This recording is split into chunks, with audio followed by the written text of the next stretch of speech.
Saludo a mis hermanos latinoamericanos.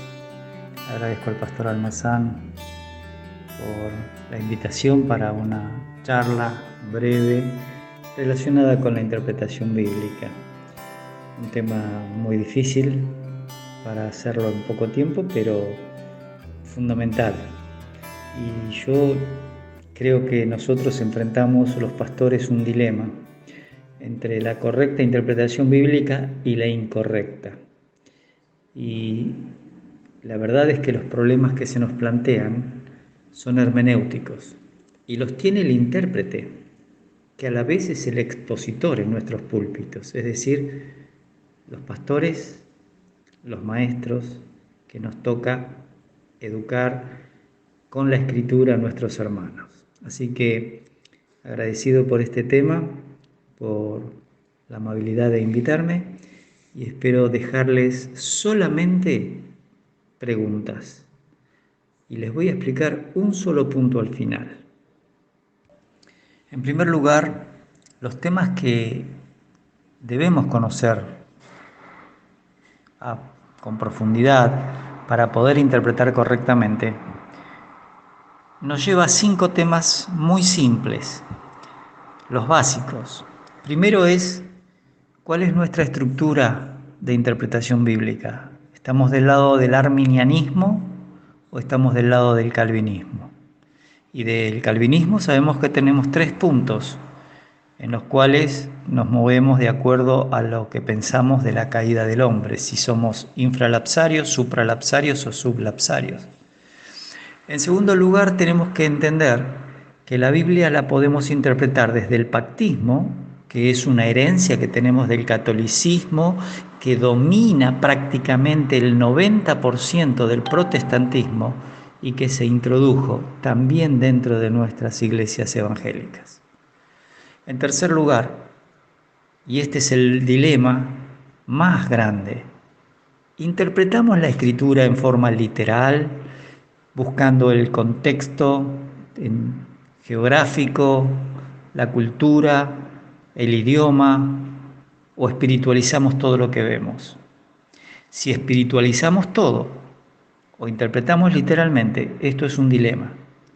Y no vale que algunas cosas que no entiendo las espiritualizo, o le robo, entre comillas, a Israel las bendiciones para la obediencia que tenían los judíos a la ley mosaica, vean Deuteronomio 28, y entonces me apropio de cada promesa que Dios le hizo al pueblo judío y la paso para mí. Así surge el pentecostalismo, una de las doctrinas de tomar Isaías 53 diciendo: Él llevó nuestras enfermedades, sufrió nuestros dolores, entonces todos tenemos que estar sanos, sin haber entendido ni una vez que en el capítulo 1 Isaías dice que el pecado es como una podrida llaga. Y no haberse dado cuenta de esas cosas genera este dilema. En cuarto lugar, el otro dilema son las doctrinas. En algunas cosas soy católico.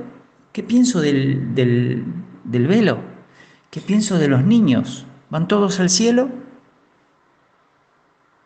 Protestantes, ellos tienen ya declaraciones de fe que están por sobre la Biblia y los textos que utilizan muchas veces están fuera de contexto. O tenemos doctrinas evangélicas desde el punto de vista de la dispensacionalidad de la Biblia. Y en quinto lugar, este es el mayor problema que también enfrentamos los pastores. Elegimos libros para nutrirnos y no sabemos el trasfondo de los autores, no sabemos en qué seminario aprendieron, si son protestantes o si son evangélicos. Si son evangélicos no sabemos si son pactistas o dispensacionalistas. Y cuando leemos la literatura de ellos, caemos en que algunos son arminianos.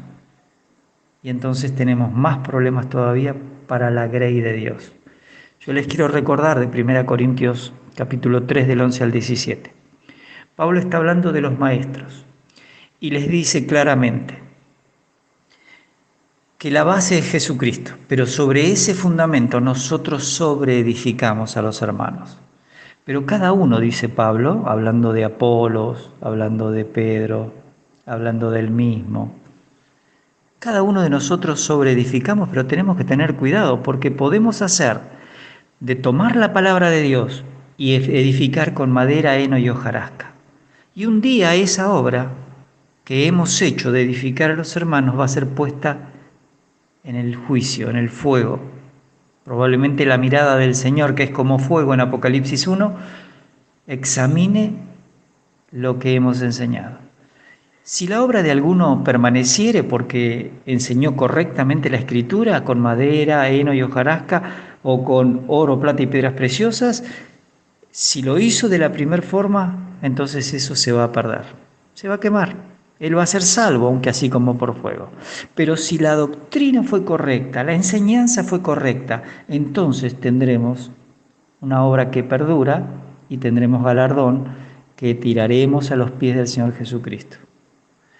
5 coronas por lo menos se nos habla en la Biblia para aquellos que hacemos bien la tarea. Pero Pablo dice claramente en 1 Corintios 3 que si alguno destruyere el templo de Dios, Dios le destruirá a él. Ahí la palabra destruir tiene que ver con hacer de inferior calidad. Hermano, vos y yo estamos metidos por la voluntad de Dios en hacer una obra de sobreedificar a la grey de Dios. Así que es importante que lo que estás enseñando edifique para que ellos brillen con la gloria que Dios tiene para ellos. Y si lo hacemos mal, perderemos recompensas. Tan importante es la Escritura que Pablo en Hechos 20:32 le dice a los hermanos que hacían la obra en Éfeso: os encomiendo al Señor y a la palabra de su gracia, que tiene poder para sobreedificarnos. No somos nosotros los que sobreedificamos, es la manera en que enseñamos la Escritura. Y esa enseñanza, hermanos, tiene que ser bien hecha. Pero eso exige que aprendamos, que estudiemos. Aquellos dones dorean que habían sido regalados por el Señor Jesucristo a la Iglesia hasta que llegara la unidad de la fe, no están más. De tal manera que lo que queremos hoy, trabajar en la obra, o el que anhela obispado, buena obra desea, pero tiene que reunir ciertas características. Cuando Cristo regaló estos dorean de Efesios 4:11 a la Iglesia, lo hizo con el objetivo de que se pudiera escribir todo el Nuevo Testamento, con la doctrina para la Iglesia local. Porque como la Iglesia era un misterio, no estaba en el Antiguo Testamento. Y estos terminaron de hacer esa obra y partieron con el Señor. Ellos recibían una capacitación directa de Dios. A nosotros no nos pasa eso, tenemos que estudiar. Cuanto menos estudiamos, peor enseñamos. Así que los animo a pensar de esta manera sobre estos 5 puntos. Les voy a hacer algunas preguntas ahora, a ver cómo estamos para esto que sigue. En esta tercera diapositiva quiero que vean 5 puntos que ustedes deben conocer. Primero, ¿ustedes saben diferenciar entre lo que es el reino de Dios, el reino de los cielos y la iglesia? Porque si ustedes no pueden hacer eso, seguramente van a dedicar tiempo a leer los evangelios sinópticos y a querer enseñarle a la iglesia cosas que el Señor Jesucristo habló en Israel. Y esto es fundamental. Este tema sí se los voy a dar al final con un cuadro, con un bosquejo. En segundo lugar, ¿ustedes se dan cuenta en la Biblia que hay diferencias entre Israel y la iglesia? Porque muchos por ahí toman y enseñan en sus libros que el Israel de Dios en Gálatas es la iglesia. No se equivoquen. Gálatas es un libro que está corrigiendo la mezcla que hacían algunos falsos maestros entre la gracia y las obras de la ley. Y lo que está haciendo Pablo es separar y decir, aquellos remanentes del remanente judío que estamos recibiendo a Cristo como Salvador, pertenecemos al Israel de Dios, somos ese remanente fiel. Pero ahora formamos parte de la iglesia, donde no hay judío ni gentil, ni hombre ni mujer, ni esclavo ni libre. El Israel de Dios de Gálatas 6 son los judíos que reciben a Cristo como Salvador en todo este periodo de la iglesia. No te confundas. En tercer lugar, ¿Has notado que la Biblia habla de un evangelio del reino y un evangelio de la gracia? ¿Has visto las diferencias? ¿Vos te acordás del capítulo 18 del libro de Lucas, en el versículo 18, cómo le pregunta el joven rico: Maestro, ¿qué haré para heredar la vida eterna? ¿Y cuál es la respuesta? La respuesta no fue: tenés que creer en mí. Fue: los mandamientos sabes. ¿Se dan cuenta ustedes que el Señor no estaba anunciando el mensaje de tenés que creer en mí como tu Salvador, que voy a morir por vos? No, no habló nada, porque eso era futuro. Y los apóstoles, cuando predicaron el Evangelio de que el reino de los cielos se había acercado. Y el Señor inclusive les dijo: el reino está entre vosotros. Pero una vez que lo rechazan, en el capítulo 9, 10, 11 y 12 de Mateo, ya en el capítulo 13 empieza a hablar en parábolas y se acabó la oportunidad de tener el reino de los cielos entre ellos o estableciéndolo en la tierra. En cuarto lugar, necesito que te acuerdes que hay una palabra en la Biblia que es misterio. Y tanto misterio se usa para las parábolas como para la iglesia y para otras 9 circunstancias. Y tenés que entender que esta palabra implica que algo que no se sabía hasta ese momento ahora es enseñado. La iglesia es un misterio, por lo tanto no está en el Antiguo Testamento. Es muy problemático, algún día quizá Dios nos permita hablarlo. En sexto lugar, cuando se habla de la palabra venida, tenés que reconocer que la palabra parusía, la palabra epifanía y la palabra apocalipsis en muchos casos son intercambiables. Hay una parusía, que es la segunda venida visible y presencia de Cristo con los judíos, y una parusía en las nubes con la iglesia. Si no podés entender eso, vas a mezclar primera y segunda venida con arrebatamiento. Todo junto, es lo mismo. Aunque sí te vas a dar cuenta que la primera venida fue para la encarnación, pero sí te va a quedar el problema de la segunda venida. Capaz que es lo mismo, que es todo simultáneo y no es simultáneo. En tercer lugar, en la diapositiva número 4, te hablo de 5 temas más. ¿Estudiaste las diferencias entre lo que es el día de Cristo o día de Jesucristo y el día del Señor del Antiguo Testamento y que también aparece en el Nuevo? Uno tiene que ver con la obra de Dios para los creyentes, para la iglesia, y ese es el día de Cristo. Pero también el día del Señor, que está profetizado en el Antiguo Testamento y es un tiempo de juicio que arranca con la tribulación y termina en la eternidad, aparece en el Nuevo Testamento. Y esa era la confusión que tenían los creyentes de Tesalónica. Alguien había dicho que el día del Señor ya estaba y Pablo les tiene que explicar que no, porque no puede llegar ese día del Señor sin que primero aparezca el anticristo. ¿Se dan cuenta que son tiempos diferentes? Punto 7. ¿Ya tenés claro cuáles son las diferencias entre ser amilenialista, premilenialista y postmilenialista? ¿Y qué es ser pretribulacional, medtribulacional y posttribulacional? ¿Sabés cuáles son las correctas y por qué? Porque si lees libros pactistas, te van a decir que no hay milenio. En octavo lugar, hay muchas diferencias, cerca de 25 a 30 entre el arrebatamiento y la segunda venida. ¿Las conoces? ¿Las tenés claras para enseñarle a tu Grey? A la Grey que el Señor permite que pastorees. Punto 9. Tenés que conocer también las diferencias entre las predicaciones del Señor en los sinópticos y lo que le enseña luego de Pentecostés a los apóstoles. Muy importante. Los sinópticos no hablan de iglesia, excepto Mateo 16, Mateo 18 y finalmente en el 28. Los sinópticos son los 3 evangelios escritos a las iglesias con diferente objetivo, pero hablan de la vida y el ministerio del Señor hasta la cruz. Hablan un poquitito, Lucas 24, Marcos 16, Mateo 28, de lo que el Señor ordena después. Pero en el libro de los Hechos sabemos que eso duró solo 40 días, junto con Juan 20:21, por supuesto. Además, ¿estudiaste bien las diferencias entre el Sermón del Monte, el Sermón del Monte de los Olivos de Mateo 24 y 25 y el Sermón del Aposento Alto que el Señor le da desde capítulo 13 de Juan hasta el 16? Bueno, fundamental, porque eso te va a enseñar que son 3 momentos diferentes. El Sermón del Monte son las normas del Señor para aquellos que lo iban a recibir como el Mesías. El Sermón del Monte de los Olivos son 3 preguntas que le hacen los discípulos acerca de la destrucción del templo, la segunda venida y el fin del siglo. Y el Sermón del Aposento Alto es solo para los apóstoles, porque ya Judas no va a estar.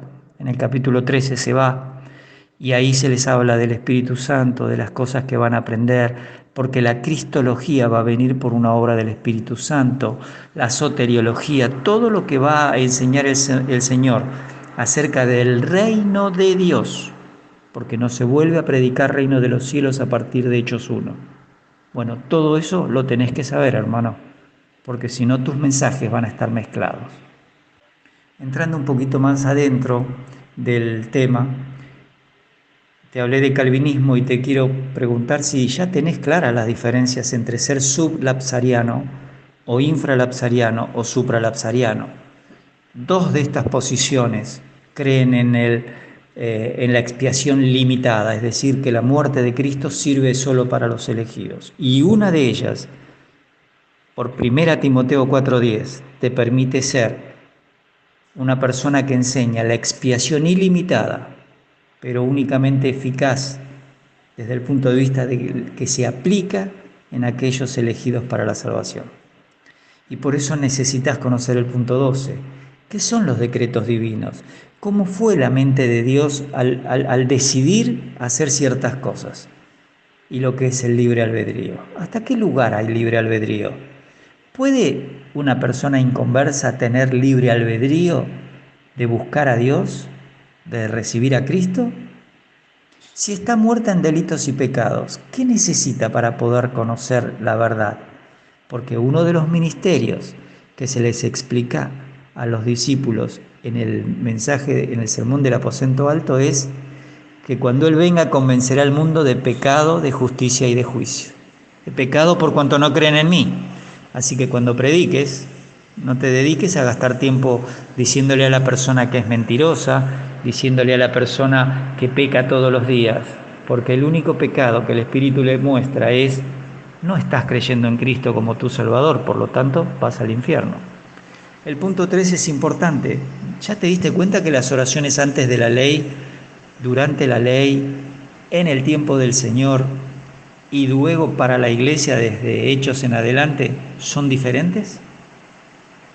¿Tomás oraciones del Antiguo Testamento para decirle a los hermanos que tienen que orar de esa manera? ¿Sos de lo que cree que la iglesia tiene que clamar a Dios, que orar a Dios, que repetirle todos los días lo mismo como si Dios fuera sordo o como si Dios no tuviera el presente, el pasado y el futuro en el mismo instante? El punto 14 es: ¿vos ya conocés las diferencias entre los que aseguran que todos los niños van al cielo y lo que dice la teología bíblica? Porque es muy probable que hayas leído libros y hayas escuchado a personas como MacArthur, que tiene 3 videos dedicados a mostrar que todos los niños van al cielo, y destruye 8 de las doctrinas fundamentales.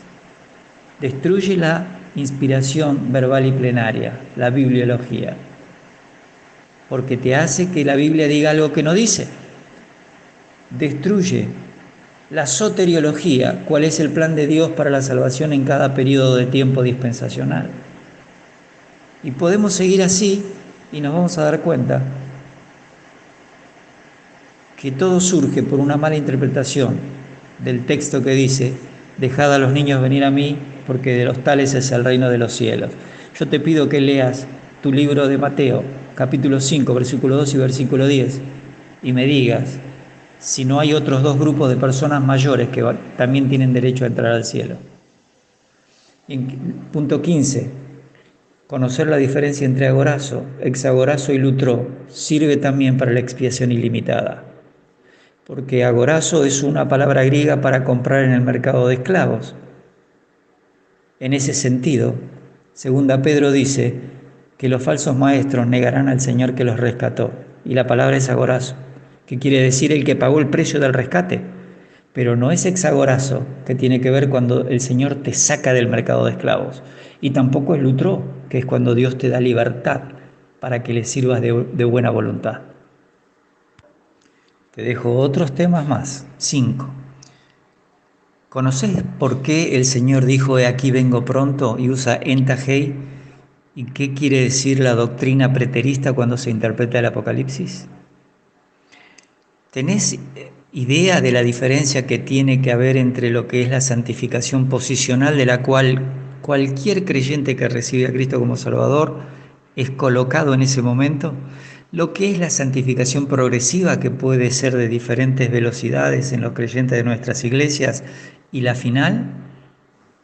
Muchas veces juzgamos a una persona por la santidad progresiva y su conversión cuando está hablando de santificación y no de conversión.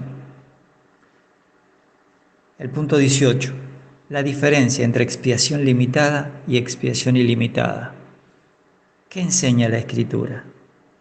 Bueno, si saco textos de contexto, puedo enseñar limitada o puedo enseñar la ilimitada. Todo depende de cuánto estudio mi palabra, la Biblia, la que yo tengo, la que vos tenés. Punto 19. ¿Has diferenciado en tu Biblia los textos que hablan de salvación y los que hablan de santificación? Muchas veces se habla de la pérdida de salvación porque tomamos textos de santificación y los queremos hacer que sean de salvación. Y muy importante, ¿qué pensaba un judío cuando hablaba de la vida eterna, cuando estaba el Señor?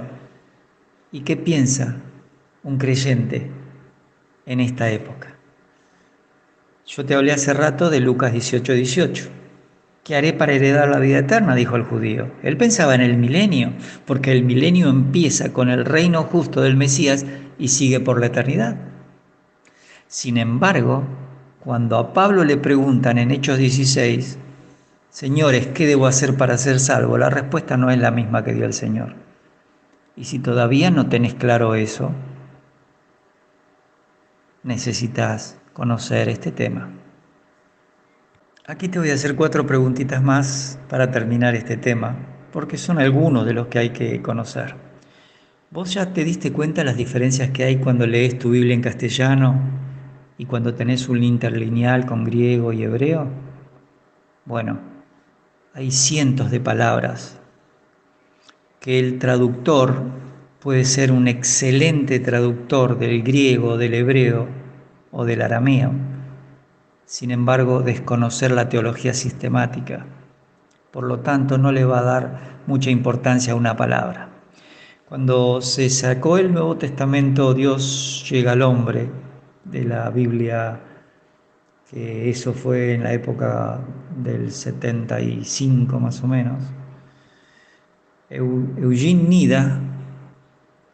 Nida, no sé si vive todavía, un traductor muy avesado, le preguntaron por qué sustituía la palabra sangre por la palabra muerte.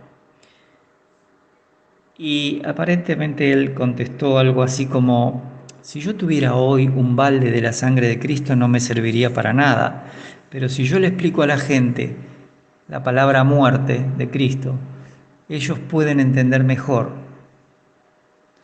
Sin embargo, la Escritura dice, sin derramamiento de sangre no hay remisión de pecados. Y quedarían sin sentido todos los sacrificios del Antiguo Testamento, las pieles con que el Señor vistió directamente a Adán y Eva, si no está la palabra sangre. Y bueno, estos son problemas. Si solo lees castellano, vos das mensajes de lo que está traducido al castellano. No te pido que seas un erudito en griego o en hebreo o en arameo, pero te pido que empieces a pensar en tener un interlineal a la mano y en tener un diccionario de Vine. Yo les puedo obsequiar una biblioteca gratuita de libros que he preparado en algunos grupos que estamos con algunos hermanos. Yo les digo los materiales que deben subir y ellos los van subiendo. No subimos ningún material que no sea fundamentalista. Entonces podés tener la tranquilidad que en los diccionarios que vas a encontrar, en los tomos de teología de Schaffer, de Ryrie, de Pentecost, lo que vas a encontrar allí te va a ser muy útil. Tenemos el manual de figuras de dicción de la Cueva. También es excelente porque te ayuda a ver algunas diferencias entre lo que es una parábola, lo que es una hipérbole, una sinécdoque, un símil, que son cosas que están en los sinópticos. Y si uno no aprende lo que es una analogía de una parábola, bueno, así se producen muchos problemas en los matrimonios. Cuando la gente toma el capítulo 5 de Efesios y en vez de considerar eso una analogía, lo coloca como una postura en la cual cada detalle debe ser aplicado, como el Señor cuando interpretaba las parábolas, entonces vas a tener a mujeres creyentes con maridos inconversos que las golpean, que las lastiman y que hasta le pueden quitar la vida, porque algunos todavía consideran que el divorcio no debe ser permitido en una iglesia evangélica. Bueno, te recomiendo que cuando hables de divorcio estudies bien Deuteronomio 24 y te vas a dar cuenta que hay una palabra que se repite en el capítulo 23, la cual es la que se traduce haber hallado alguna cosa indecente. Entonces, cuando veas el capítulo 23 te vas a dar cuenta que las personas cuando salían a la guerra tenían que llevar una estaca y esa estaca tenía que ser utilizada para que cuando ellos fueran a hacer sus necesidades fisiológicas pudieran cubrir, porque dice, tu Dios está en medio de ti para defenderte, para luchar por vos y no debe haber ninguna cosa inmunda. Quiere decir que había causas para el divorcio. Y el Señor coloca también un principio, pero Pablo es más específico y dice en capítulo 7 de 1 Corintios que si la Iglesia utiliza Mateo 18 para resolver los problemas entre dos creyentes, cuando uno de los dos decide parecer un gentil y publicano y la Iglesia lo considera gentil y publicano, ellos pueden divorciarse. Y si se queda sin casar, es una decisión personal, pero si se casa, que lo haga con alguien en el Señor. Hay muchos temas para estudiar, pero de verdad la mayoría de nuestros libros son católicos, son protestantes, tienen trasfondo católico. Si ustedes miran los libros de Matthew Henry, una persona que vivió en el 1600, y yo no hablo mal de él, ni hablo mal de Spurgeon, porque fueron hombres que Dios usó en su momento, pero ellos espiritualizaban el Antiguo Testamento. Si mirás los libros de Matthew Henry, él siempre recurre a comentaristas, 2 o 3 que son conocidos de él, que eran católicos. Son católicos. Por eso cuando mires el tema de las epístolas pastorales, marido de una sola mujer, ellos lo van a considerar como que una vez que se le muere la esposa a alguien no puede ser más pastor.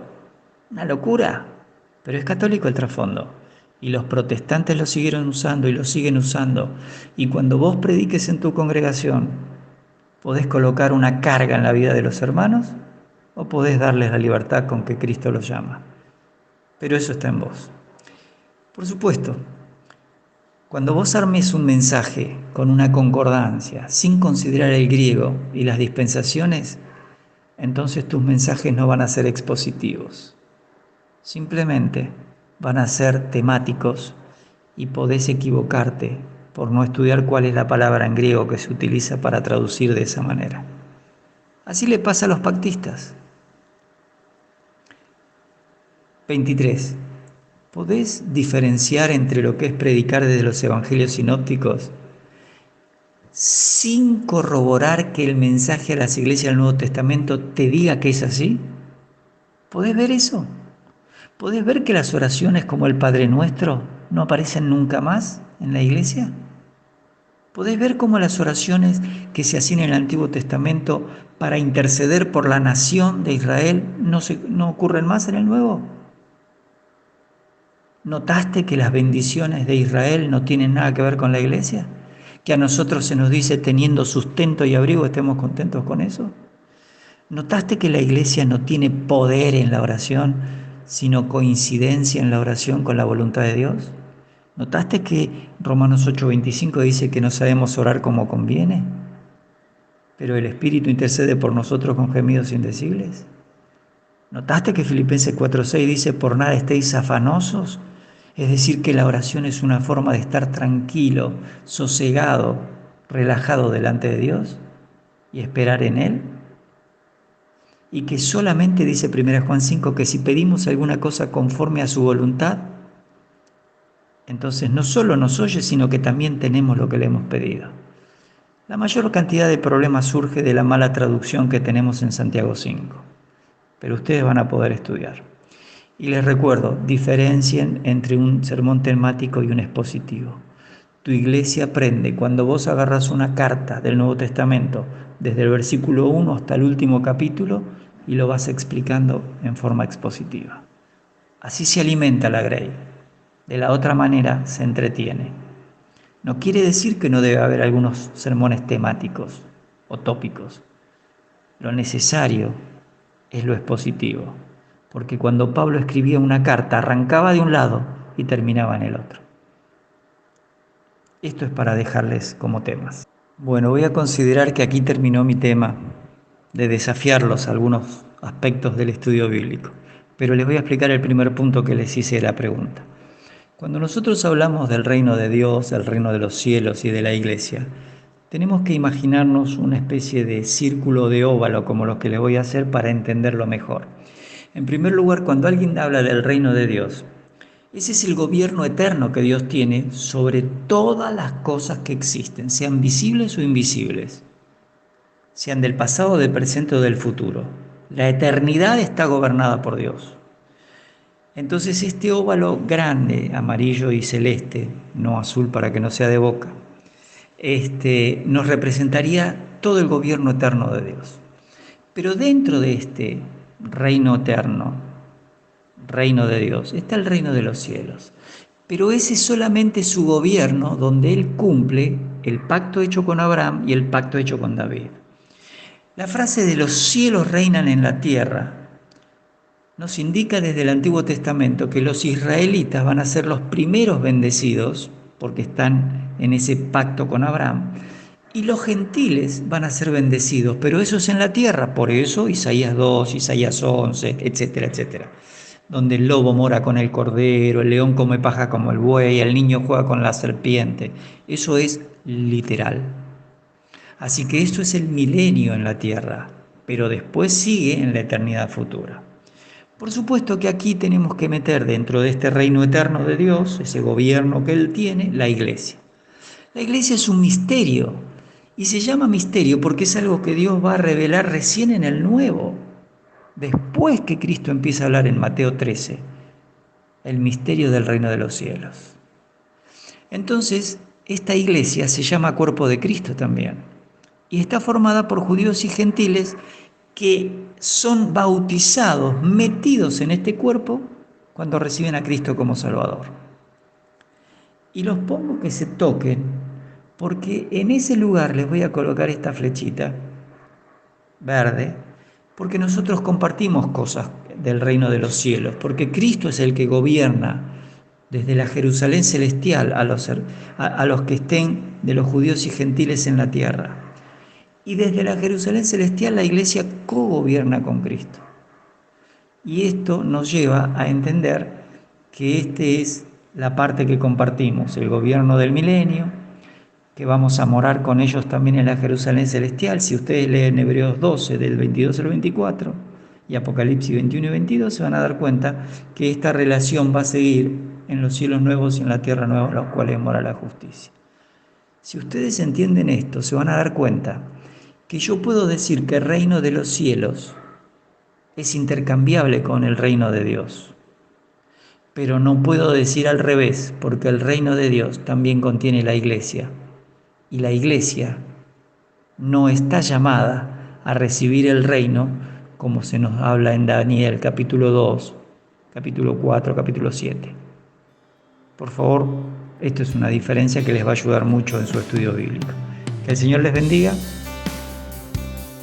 Ahora estoy listo para las preguntas que tengan.